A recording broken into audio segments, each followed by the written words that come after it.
In today's video, I'm going to teach you how to upload custom fonts in Framer. This skill can really enhance your design work, making your projects stand out with unique typography that aligns perfectly with your brand or creative vision. So, let's dive in. To begin with, you'll first need to navigate your way to Framer's website. Framer is an incredibly powerful no-code website builder that's popular because of its simplicity and flexibility, especially among designers. Once you're on the website, look for the Login button at the top right corner of the page. Go ahead and click this button to log into your account. After logging in, you'll find yourself on the Framer homepage. This is the central hub where all of your projects are accessible.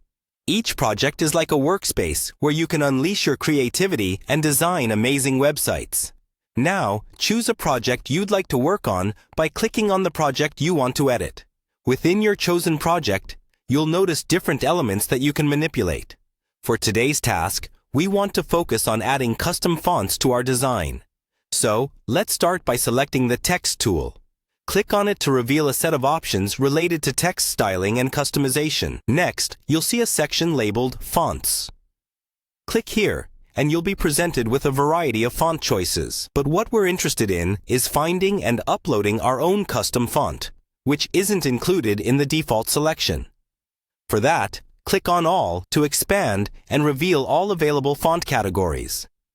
Look for the Custom option and click on it. This selection allows you to bring individuality into your project by incorporating fonts that are not included in Framer's library.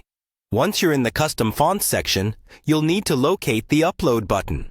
Once you click on Upload, you'll be able to browse through your files to select the font file you intend to add.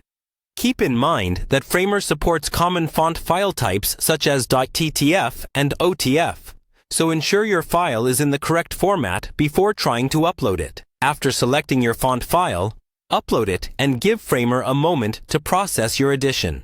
Now, your custom font should appear in the list, ready for you to apply to any text element within your project. And there you have it. With just a few clicks, you've successfully added a custom font to your project in Framer. This is a great way to infuse more personality and branding into your design. Keep exploring other creative possibilities within Framer, and happy designing!